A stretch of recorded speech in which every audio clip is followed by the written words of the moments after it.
First, Tale of the Captured Souls as a title caught me from the start. What a title. Based on the title, I had expectations for this one. Keep in mind, I haven't seen these for like 25 years, so for me it's like watching this for the first time. Anyway, mirrors are not the factor in this, and the camera portion does not factor in as much as I anticipated. So, Tale of the Captured Souls, first of all, like I was saying, the title caught me right away, because it's an interesting title, but the story itself really isn't that solid.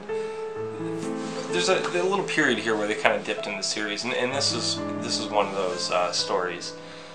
So if I was in the Midnight Society, this one I wouldn't approve of this one. I tried to have told this tale. I'm going to mention that in the voiceover. But it's strange though, because the girl in the story, you know, they go to this. It looks more like a bed and breakfast type of thing, but you think it'd be a little bit odd that there's just like a younger boy kind of running this shop.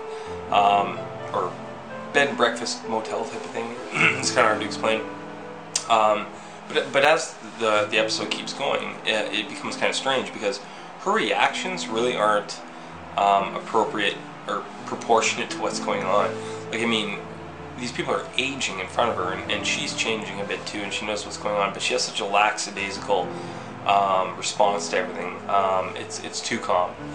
And I don't want to get critical of it though, because these are really short episodes, and again, they're pulling in kids that don't have a lot of acting experience in that, so I give it a pass. But as far as drawing me into the story, that it got away from me a bit, because she was so just lackadaisical, just too calm, like when she was addressing her parents and things like that, like, oh, you're changing, you look a little different.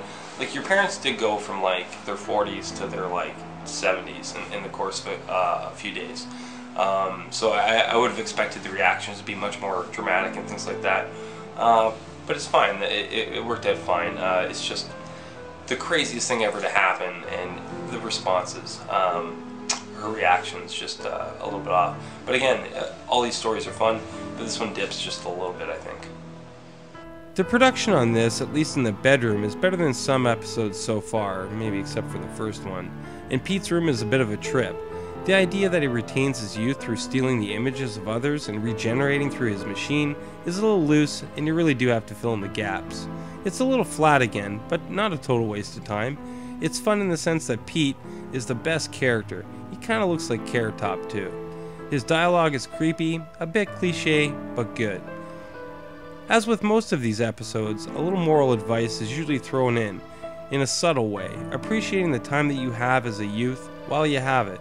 As children watching this program, it's hard to imagine that they understood the value of the message at the time. Many years later, looking back, or for most people, you appreciate the adventure and the innocence of childhood.